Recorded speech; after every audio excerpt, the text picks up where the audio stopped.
नमस्कार, मैं विपिन इंदौरा। आज हम पॉलिटिकल साइंस पढ़ेंगे। जैसा कि मेरा विषय पॉलिटिकल साइंस है और वीडियो की रिक्वायरमेंट भी पॉलिटिकल साइंस की है, तो हम अपना विषय पॉलिटिकल साइंस बेस लेवल से स्टार्ट करेंगे। देखिए, सबसे पहले किसी विषय को पढ़ने से पहले ये जानना बहुत ज़रूरी है कि वो विषय किस लेवल तक हमको पढ़ना है, उसका आधार क्या है। और इन सब बातों से पहले एक बात, विषय के बारे में हमें पूरी जानकारी होनी चाहिए कि हम क्या विषय पढ़ रहे हैं। चलिए, पॉलिटिकल साइंस।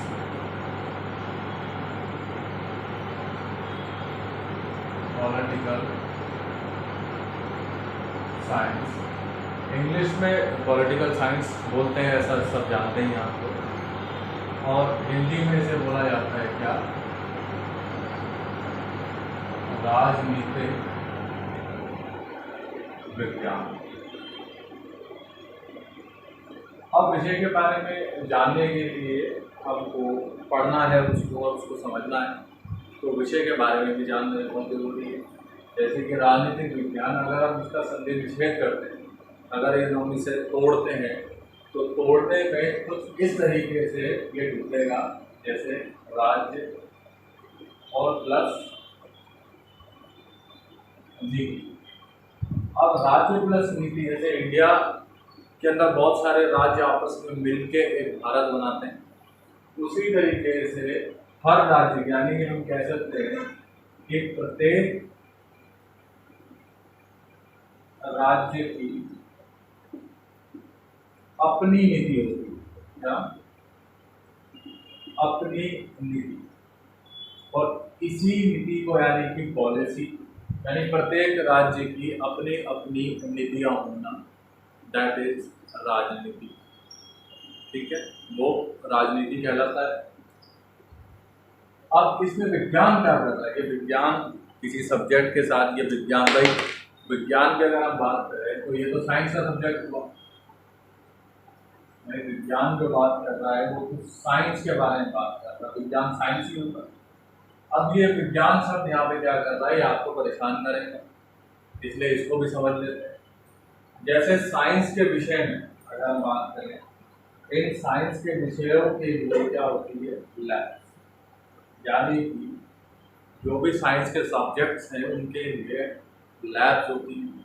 जैसे केमिस्ट्री लैब, बायो की भी लैब होती है, जिसके अंदर बच्चे एक्सपेरिमेंट वगैरह या बॉडी के बारे में जानते हैं। केमिस्ट्री के अंदर एक्सपेरिमेंट करते हैं। फिजिक्स के लिए लैब में उसमें प्रैक्टिकल्स करने पड़ते हैं, क्योंकि इन सब के लिए कोई ना कोई प्रयोगशाला है। लेकिन यहाँ पर ये राजनीति के साथ ये साइंस क्या कर रहा है, इसका क्या विज्ञान, इसमें क्या विज्ञान लगा? तो इसीलिए इस राजनीतिक विज्ञान के अंदर हमारी जो सोसाइटी है, क्या? सोसाइटी यानी कि समाज, समाज इसकी असली प्रयोगशाला है। चलो एक एग्जांपल लेते हैं, समाज कैसे इसकी प्रयोगशाला हो सकता है। दिख रहा होगा आपको, जैसे कि समाज, अगर हम समाज, हिंदी में समाज लिखेंगे, इंग्लिश में ये सोसाइटी होगा। इसमें कैसे, सोसाइटी में कैसे प्रयोग होंगे?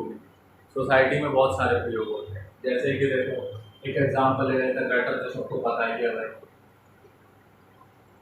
भाई रेप केस हुआ था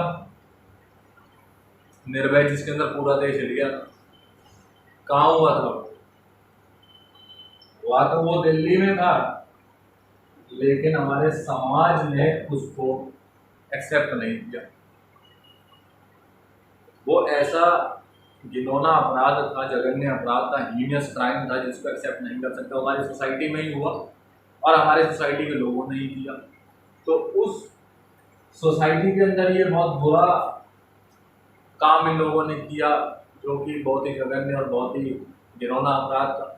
तो समाज ने उससे संज्ञान लिया, हमारी सरकार ने, हमारे राजनेताओं ने भी देखा, हमारे अफसरों ने भी देखा, सब ने देखकर इसको रेयर ऑफ द रेयरेस्ट की श्रेणी में डाल दिया। इसे प्रयोग नहीं कहेंगे कि कोई प्रयोग हो गया, नहीं, इसे प्रयोग नहीं कहेंगे, हमारी सोसाइटी ही इसकी एक लैब है। उसके अंदर जो भी समस्याएं उत्पन्न होती हैं उन सबको रिजॉल्व करने के लिए यहाँ पर ये सोसाइटी के लिए विज्ञान, यानी देखो साइंस में तीन चीजें होती है। क्या होती है? वाई, व्हाट और व्हेन। अब इसी चीज को हम अगर इससे रिलेट करके देखें, क्यों, क्या, कैसे और व्हेन का, ये तीन चीजें किस तरीके से हुई और इसको कैसे बांधा जा सकता है, वो हमको सोसाइटी में ही समझ में आएगा। हर प्रकार के लोग अलग अलग चीजें बताएंगे, उससे हम समझ के इन चीजों को एप्लीकेबल करेंगे, उससे जरूर रेगुलेशन बनेगा और सब लोग एक सही तय तरीके से चलेंगे। तो आई होप राजनीतिक विज्ञान का मतलब आपको बेसिक समझ में आया होगा कि राजनीतिक विज्ञान ये है। अब एग्जाम पॉइंट ऑफ व्यू के हिसाब से अगर चलते हैं आपको, ठीक, ये तो राजनीतिक विज्ञान हमारा विषय के बारे में हमने समझा।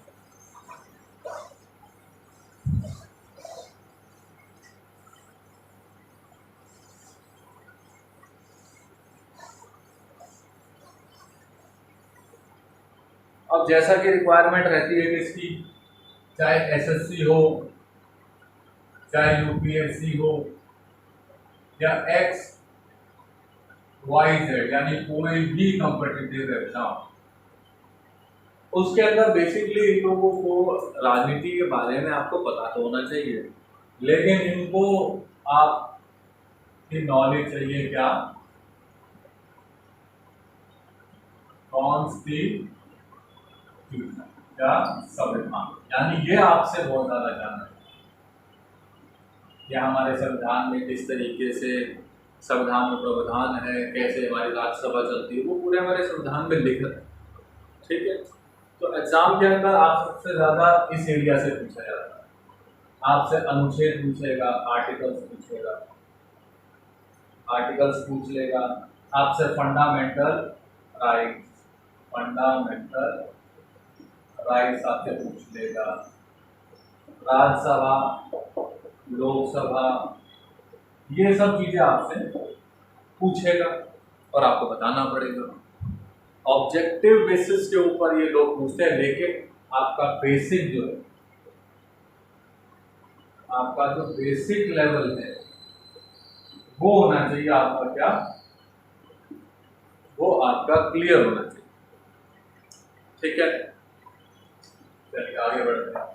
ये थोड़ा सा एग्जाम के लिए क्या क्या पूछ सकते हैं, कैसे पूछ सकते हैं, थोड़ा बहुत हमने ज़्यादा डिस्कस नहीं किया, थोड़ा बहुत हमने इसको डिस्कस कर लिया। चलिए आगे बढ़ जाते हैं। अब अगर हम बात करें तो सबसे पहला और सबसे इम्पोर्टेंट बात,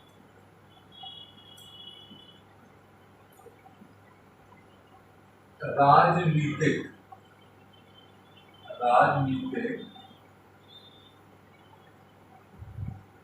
पृष्ठभूमि, राजनीतिक पृष्ठभूमि, हिस्टोरिकल बैकग्राउंड। क्या? Historical background, historical background.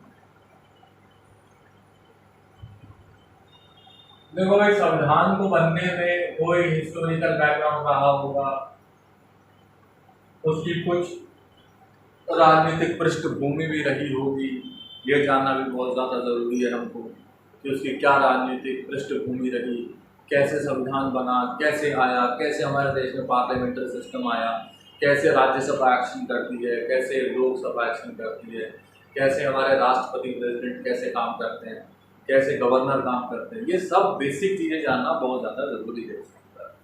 और मूल आधार आप मान के चलो कि संविधान।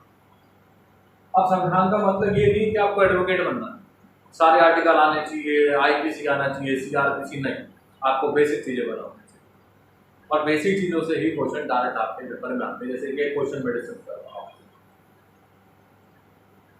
ये मैं क्वेश्चन लिखता हूँ, उसको आप देखना। ऐसे क्वेश्चन बहुत आते हैं डिस्ट्रैक्ट करता है। In which case supreme court said that preamble is the basic structure of Indian constitution नहीं लिखेंगे, आर कॉन्स्टिट्यूशन। अब इसने ये बोला कि किस केस के अंदर हमारे सर्वोच्च न्यायालय ने ये कहा है कि प्रस्तावना हमारे संविधान का मूल आधार है। अब ये क्वेश्चन बहुत बड़ा हो गया, लगेगा भाई क्या पूछ लिया, पता नहीं बहुत ही बड़ी चीज पूछ ली। हालांकि ये क्वेश्चन ज्यादातर आपको यूपीएससी में मिलेगा, क्योंकि वहां पर बेस लाइन की बातें ज्यादा होती हैं। क्या बेस लाइन से बातें बहुत ज्यादा पूछी जाती है। अब वो केस कौन सा था जिसके अंदर ये बोला गया था? एक इंटरेस्टिंग बात और बता रहे हैं, केबीसी सभी देखते होंगे, कौन बनेगा करोड़पति के अंदर ये क्वेश्चन था, और 1 करोड़ रुपए के लिए कितने मिलेगा? 1 CR के लिए। अब 1 करोड़ के लिए क्वेश्चन था, तो याद कर लो, कभी आ गया तो वो एक क्वेश्चन 1 करोड़ रुपए का हो कैसे। और वो क्वेश्चन कौन सा था? आंसर क्या है इसका? इसका आंसर है Kesavananda Bharati case versus Union of India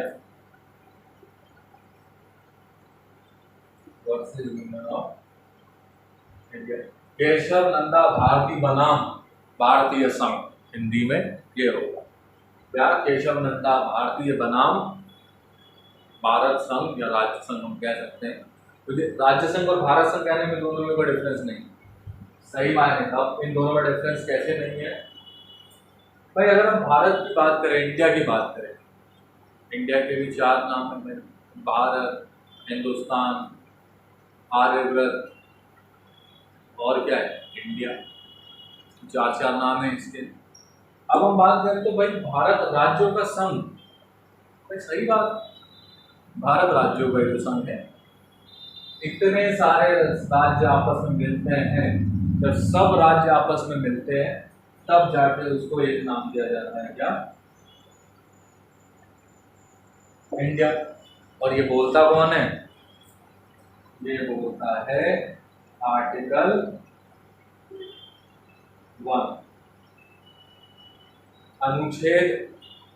1 अनुच्छेद 1 में बताया जाता है कि भारत एक राज्यों का संघ। अब देखो बेसिक चीजें, पूरे राज्य जितने भी हैं, ये मैं नहीं बोलूँ, पूरे राज्य कितने हैं आपको बेसिक पता होना चाहिए। पूरे राज्य कितने हैं, उन सब राज्यों को मिलाकर एक इंडिया होता है।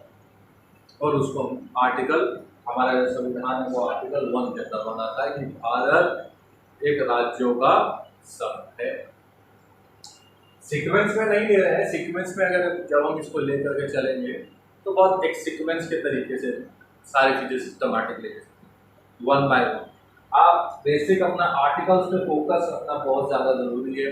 फ्री के मार्क्स डायरेक्ट सीधा सीधा आपसे पूछेगा, ठीक है। आई होप कि ये समझ में आया होगा। और थोड़ा सा संविधान के बारे में बात करते हैं। चलिए,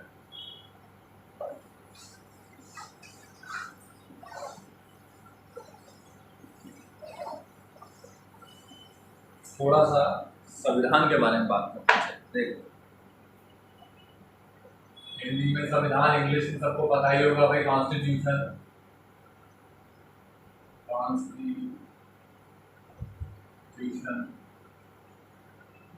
अब अगर बेसिक किसी से पूछा जाए कि do you believe in a constitution, तो सब लोग ये कहेंगे यस आई बिलीव इन, बहुत सारे कहेंगे मैं कहता हूँ नो, मैं बिलीव नहीं करता।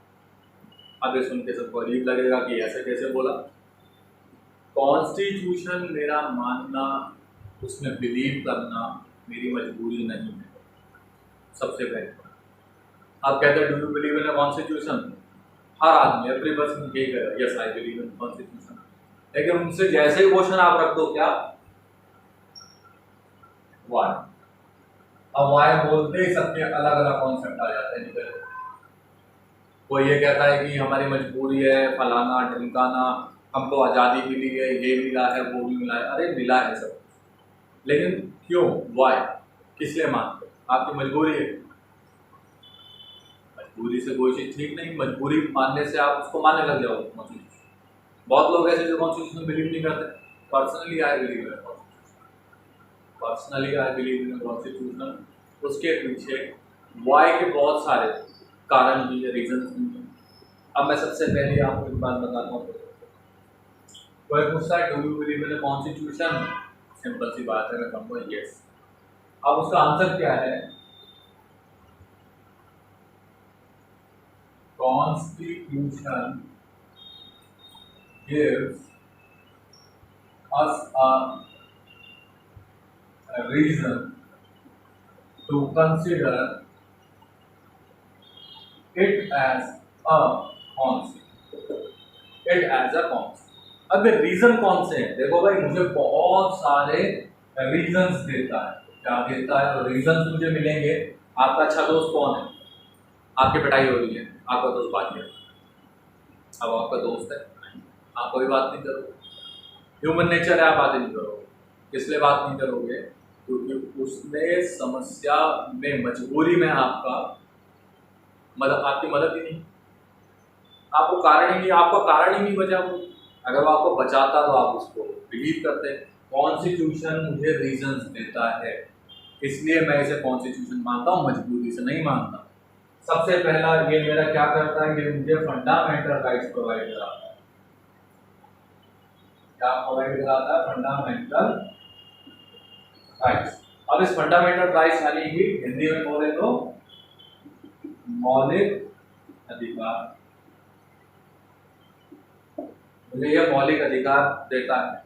शिक्षा का अधिकार, स्वतंत्रता का अधिकार, संपत्ति का अधिकार नहीं है आपका, शिक्षा का अधिकार, धार्मिक शिक्षण का अधिकार, संवैधानिक उपचारों का अधिकार, right to constitutional remedy, right to freedom, right to equality, सब हमको ये देता है। ये मेरी हर चीज़ में सिक्योरिटी करता है। मुझे सबसे बड़ा रीज़न तो यही दे दिया इसने, क्योंकि मेरे को पढ़ने का अधिकार भी देगा, मुझे घूमने का अधिकार भी देगा, मुझे नौकरी करने का भी अधिकार देगा। कोई मेरे साथ छुआछूत का व्यवहार करेगा, उससे भी मेरे को ये बचाएगा। मुझे हर चीज़ से बचा रहा है, मुझे बहुत बड़ा रीज़न दे रहा है, इसलिए मैं इसको कॉन्स्टिट्यूशन मानता हूँ। ऐसा नहीं है कि ज़बरदस्ती कोई कानून बना दिया जाएगा, वो आप पर थोप दिया जाएगा, आपको मानना पड़ेगा, ऐसा नहीं। जब कोई कानून बनता है तो उसके बारे में पूछा जाता है, जनता से पूछा जाता है, बाय मैसेज, बाय टीवी, जनसंचार के माध्यम, टेलीविज़न से कम्युनिकेशंस किया जाता है, सबसे उस पर व्यूज़ लिए जाते हैं, विचार विमर्श होता है, फिर हो जाके बनता है। तो आप अपने माइंड में एक चीज़ सेट कर ले कि कॉन्स्टिट्यूशन आप मजबूरी से फॉलो नहीं करते, उसको फॉलो करना आपकी मजबूरी नहीं है। These are the rules and regulation which is created, और ये सब के सब जितने भी हैं आपके, हमारे देश को अच्छे तरीके से चलाने के लिए रूल एंड रेगुलेशन बनाए। आई होप ये वीडियो कुछ इफेक्टिव होगी। नेक्स्ट इसके अंदर हम अपना जब भी इसको अपडेट करेंगे जो भी हम इसको बहुत सीक्वेंस में चलेंगे और बहुत बेसिक से चलेंगे।